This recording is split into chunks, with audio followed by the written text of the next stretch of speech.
Hello, Pistons Nation. Aaron Johnson here, and I'd like to welcome new Piston, Jordan Bachynski, to our Pistons Nation podcast. Jordan, congratulations on signing with the Pistons. And if you could, just please explain to me your reaction once it became official that you were going to be a Detroit Piston. I was excited. The Pistons they're great. They've always been a great franchise, and I watched them growing up, so I'm excited to be able to be part of that. Yeah, and it must be such a special moment. Unfortunately, you did go undrafted in the 2014 NBA draft, but now you've got a chance to kind of earn a spot with the Pistons going into a training camp. You're going to be mixing it up with guys like Andre Drummond, a guy who's on the verge of becoming a superstar. And how excited are you to get to play alongside him, or maybe against him a little bit? In order to be the best, you got to play against the best.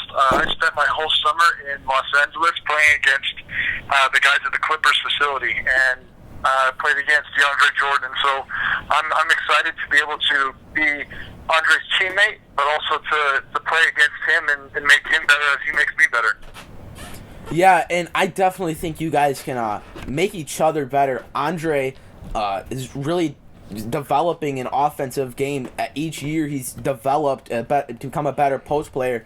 You, on the other hand, you're known for being an elite rim protector. You're blocking shots left and right. No one's scoring on you, and that's something you're going to be able to help Andre out with as he helps teach you some of the offense and helps you develop some post game.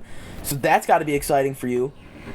For sure, and anytime you can go against guys that are as good as Andre, it's an opportunity I plan to take advantage of. Yes, and to go back, you played at Arizona State for 4 years, and you really became a special player there. In your 4 years, you became the Pac-12 all-time leading shot blocker.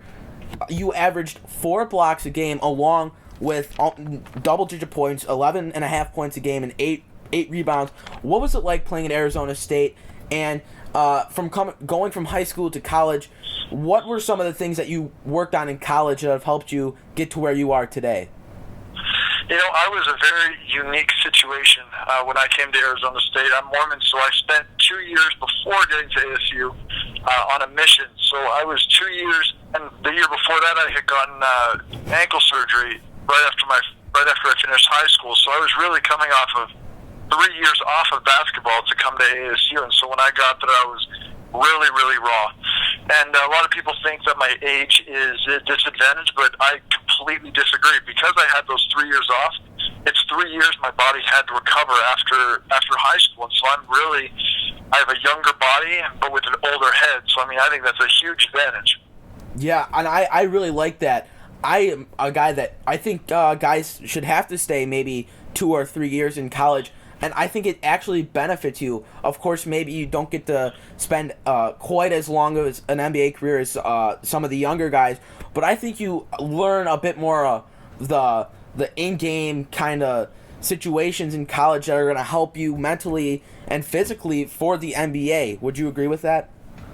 Most definitely. I think anyone who stays in college, granted, there are guys who are just phenomenal athletes, but there's so many guys who come out and they're just based off of potential, and some of them don't turn into anything. And I think if they had spent a year or two more in college, they could have developed more instead of being thrown into the big man league in the NBA. Yes, and we're going to go back to training camp real quick. You did sign a training camp deal, and this is a time where guys that are trying to get into the NBA, this is a big thing for them. Training camp is where the team makes the final cuts. And Jordan, what are you going to bring to training camp that's going to make Stan Van Gundy and the rest of the Pistons coaching staff realize that you need to be on this team? I'm going to bring intensity with everything I do. I've always been known as a hard worker, and so I'm going to bring that. But I've really worked this past year on developing my offensive game, and I think that's one thing that I'm going to surprise a lot of people with, is that I have a lot of tools that they didn't think I had. As long as the rim protecting that I'm known for and the rebounding that I do, I think I'm going to be able to show the team that they need me on their team. And I believe it was last year. You were doing an interview, or maybe it was just a few months ago. You were doing an interview. I might have been for the Toronto Raptors, and you told some of the reporters that teams told you that you needed to be meaner on the court. And Yes. I remember watching you with the Orlando Magic Summer League team this year, and you definitely looked mean on the court. What changed in your game to make you play so much more physical and meaner on the court? To be honest, it was just being able to have time to grow into my body. For whatever reason, I was a really late bloomer, and so I was never able to, even in college, I was never able to keep weight on. And now my body is finally letting me keep that weight on, so I'm gaining that weight.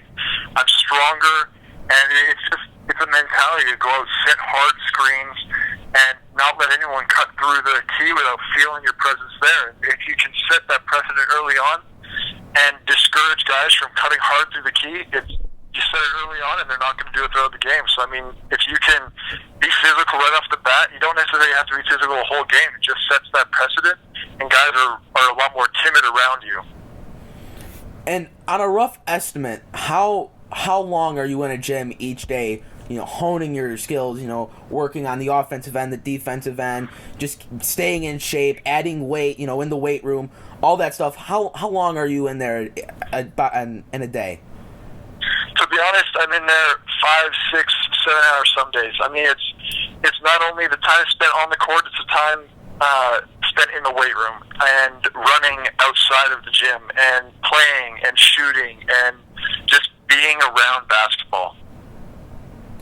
Wow, 6 hours a day. That's a lot of time you're putting into this, and I can tell that you've been growing. I mean, you played a bit in Turkey, and then you went to play for the Westchester Knicks. What was it like playing in the D League, and what did it do to your skills? The one thing that I was able to do in the D League that I wasn't able to do overseas is the Knicks had a great setup where we were the Westchester Knicks. We were right in the New York Knicks training facility, so we had access to the gym whenever we wanted it. When the Knicks weren't practicing, and so I was able to get in the gym, and they had guys to work us out, and they had the gun available that would the rebounding machine for us, and I just spent a lot more time in the gym just honing my skills and getting better. Yeah, and if you are to make the Pistons roster, what do you think your role is going to be with the team, and how effective do you think you can be? I think I'm going to be the guy that I'm an older guy, so I have a lot more maturity. I'm married. I think I'm going to be a guy who is there to pick his teammates up when they need to be picked up, and just be a workhorse. Run the guys who are going to play a lot, and give them a few minutes below when they need rest, and just be there to work. And obviously, going undrafted must have been a tough situation for you, as I said, you went to go play overseas for a Turkey team. What's kind of been your motivation to keep you in the game of basketball and having you to continue to work on your skills and continue to work to get to where you want to be, and that is obviously to be in the NBA? I watch a lot of NBA basketball, and seeing guys who play in there that I believe I'm better than, that is the biggest motivation that I have. I see guys, I'm not going to name any names because I don't want to give anyone else fuel against me, but I see guys on certain teams, and it gets me going that they're in the league and I'm not. And that's what motivates me to work harder, to show everybody that I deserve to be there, that I belong there. Right, and this was probably at a very early age, so I probably shouldn't even be asking this, but when did you realize you were such a good shot blocker? To be honest, I can't tell you. I can't answer that question because it's always just something that's come natural to me. And I was always taller than everyone in high school, and then when I got to college, they're like, "Oh, you're not going to block as many shots because everyone's that height." And then I started to block shots in high school, and then when I was in Turkey, they're like, in college. And then when I was in Turkey, everyone told, it's the pro game now. You're not going to block as many shots. And the games I played in Turkey, I had lots of blocked shots. So, I mean, it's just something that comes natural to me. And when you played with the Magic in the summer league, you were very effective in your minutes. You did a good job on both ends of the court. What was it like working with the Magic, and you got to play with someone like Melvin Edgem, who is also a Canadian player just like yourself? And did you kind of have some extra chemistry with him that made your team, quite surprisingly, a very good team? I don't think many people who watched the summer league thought that the Orlando Magic white team was going to be as competitive as it was. Yeah, and that just goes to show you that there's so many guys. The white team, for those that don't know, it was the free agent team. And so it just goes to show that there's so many guys that are on the brink of being in the league that they're good. And Melvin's a good friend of mine. We played on the Canadian national team together, so that was definitely awesome to have him there and share that experience with him. And to play with him was great. All right, and I hate to ask this question, but unfortunately, if you don't make the Pistons roster, what's next for you? Are you considering maybe going back overseas, or would you just go back down to the D League? You know, I believe very much in not looking beyond the mark, and what's right in front of me is the Pistons camp. So I'm not even thinking that far in the future. I have it in my mind that I'm going to go to camp, I'm going to kill, and I'm going to make them sign me. They're going to need me on their team after they see me in camp. I love the attitude, Jordan. And have you talked to anyone, maybe Stan or any of the guys on the roster since signing?